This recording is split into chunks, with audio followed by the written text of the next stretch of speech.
On a le français du terroir de Caen, Michel Onfray, qui en fait révèle être juif. Donc on va réagir à ça. Euh, et un mec qui me dit, Michel a toute sa légitimité sur ces news. Donc on va réagir à ça maintenant. Et c'est vrai que c'est une info assez inédite, quoi. Donc je suis obligé de mettre ça pour le copyright, évidemment. Allez, go.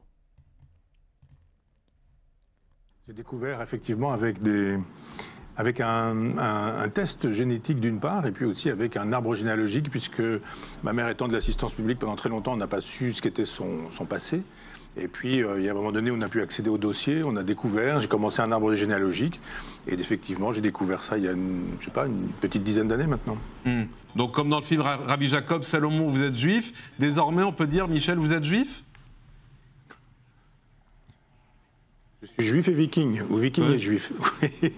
C'est-à-dire que du côté de mon père, il y a une tradition viking, puisqu'il y a des Honfrois qui viennent du Danemark et qui sont arrivés il y a 1000 ans en Normandie, très précisément à Argentan, où j'ai vécu pendant 37 années. Et de fait, c'est un assemblage particulier, c'est un alliage particulier. J'ai découvert effectivement Putain, avec un... ça veut dire que c'est par la mère en plus. Parce que moi je pensais quand j'ai vu ça, je me suis dit bon c'est par le père donc il est pas juif, tu vois. Il a des origines. Mais là c'est par la mère donc il est directement juif. Et du coup je me suis intéressé à la manière dont les juifs prennent ça. Il faut savoir que même si t'es pas croyant, même si t'es pas pratiquant, et si c'est que la mère, si t'es juif par la mère, tu restes un juif pour les juifs. Et ça veut dire, mais même si tu crois pas en Dieu, t'es quand même un juif. Et t'es autant un juif qu'un rabbin. Ça veut dire un juif qui est lui qui connaît bien la Torah, etc., qui est allé loin, vous êtes autant juif. Même si toi tu crois pas en Dieu, mais ta mère elle est juive. Donc Michel Onfray est juif, mais un vrai juif. Ça veut dire que c'est pas de simples origines, vu que c'est par la mère. Donc on va voir ce que les gens MDR, bah voyons, vous aviez un doute. Mais c'est vrai, c'est pour ça que c'était un peu étrange. Il faisait beaucoup de livres pour dire Jésus n'a jamais existé. Tu sais, il était beaucoup sur le dos du christianisme. Et il disait en mode Jésus n'a pas existé, pas en mode traité de la théologie, Dieu n'existe pas, je suis athée, etc. C'était en mode Jésus, le personnage historique, la personne de Jésus, n'a jamais existé. C'est faux. Genre Jésus n'a jamais mis les pieds sur terre, n'a jamais été sur terre. C'est une invention. Donc il était très très sur les côtes du christianisme. Donc alors que tu te dis quand même un Français qui croit pas en Dieu, s'il est un peu en plus il vient de la France profonde, Normandie, tout ça, logiquement il est quand même attaché à une certaine culture chrétienne ou là il était très offensif. Et, peut-être que c'était pas le côté viking qui parlait.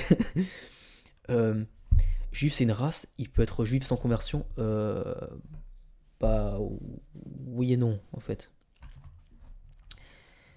C'est une ethno-religion, on peut se convertir au judaïsme difficilement sans être juif ethnique, mais tu peux être juif ethnique et athée. Voilà exactement en fait, c'est ça. Maintenant, on ferait juif, le mystère c'est qu'il découvre pendant le nettoyage ethnique à Gaza, on vit dans un monde de fond. Non, il a dit que c'était il y a une dizaine d'années. Ah bah tu me diras, oui, il y avait toujours des dingueries il y a une dizaine d'années, c'est juste qu'on n'en parlait pas, on n'en parle que depuis le 7 octobre. Euh, il y a ce genre d'argumentaire chez les élus de Dieu, donc perplexe. Nanana. Ah oui, ça c'est parce que ouais, il y avait une polémique aux States, parce que il y avait un juif qui insultait les blancs. Euh, on notera la gêne pour répondre à la question. C'est là qu'il croise les bras. Il est surtout, le mec il a barré. J'ai toujours su qu'on ferait était un maran. Lui aussi il a toujours su. Il a pas découvert ça il y a 10 ans.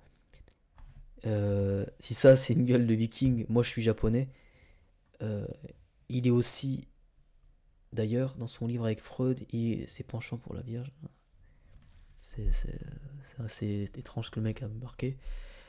Il a pris son booster avant d'entrer dans les locaux.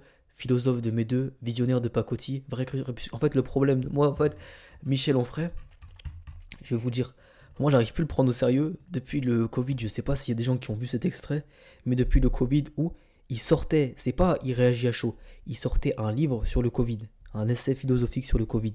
Il va à la télévision pour le présenter. Donc il a fait un livre, il a travaillé le sujet. Il y a un livre qui est sorti.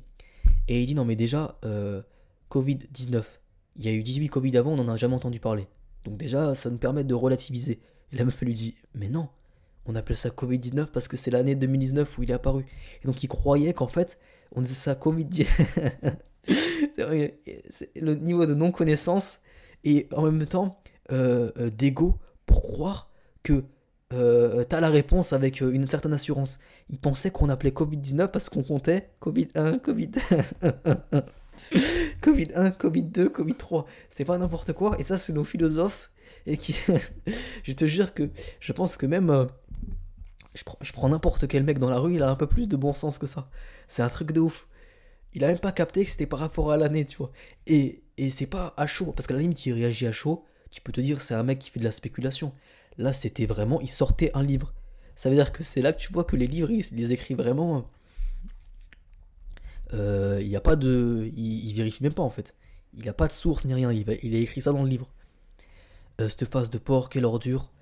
Je pense plutôt que lui-même a caché et que cette communauté sioniste l'ont propulsé dès le départ et qu'ils l'ont médiatisé depuis au moins 35 ans. Il y a des vidéos de ce type lorsqu'il était instituteur à l'époque. Le nouveau juif défenseur zélé de la secte talmudo-sioniste génocidaire ignore que viking n'est pas un ADN mais une activité, celle de commerçant à l'occasion de pillards itinéraires, nanana. Ouais, après je pense qu'il voulait parler de peut-être d'origine danoise, j'imagine. Mais en fait ça fait plus stylé de dire viking que danois, donc c'est pour ça que les gens disent ça.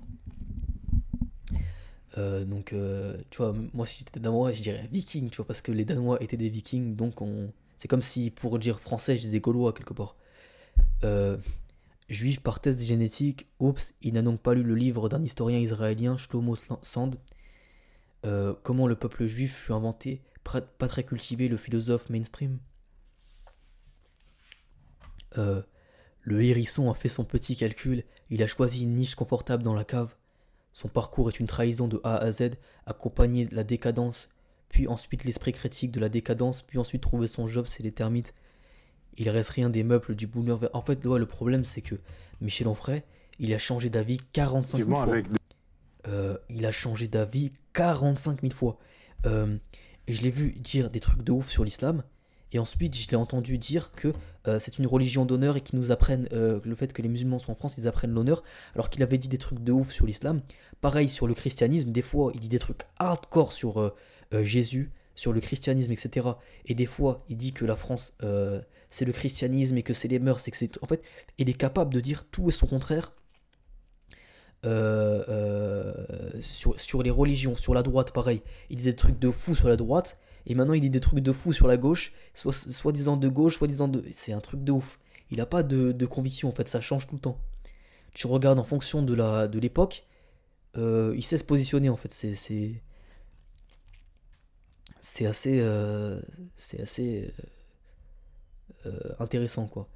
C'était le seul avec qui Zemmour avait fait des face-à-face qui n'en étaient pas, mais c'était... Ouais, c'était ça, il faisait des face-à-face avec Zemmour, et ils étaient d'accord tout le temps. C'était... bah voilà, on comprend mieux son virage droitier. D'il y a 10 ans, il a rejoint sa communauté naturelle. Je n'ai jamais cru qu'il était normand comme il le disait à l'époque. Le nez ne ment pas. Ah, on peut pas aller jusqu'à là quand même. Un mythomane de plus dans cette communauté de dégénérés. Oui, c'est un descendant du fameux Samuel le Viking. Comme c'est étonnant. Il fait un peu... Ah, je peux pas dire ça, je vais être bloqué. Plus il se sionise, plus il ressemble à BHL. Physiquement, il parle. Il est plus meilleur que Nulo. Ouais.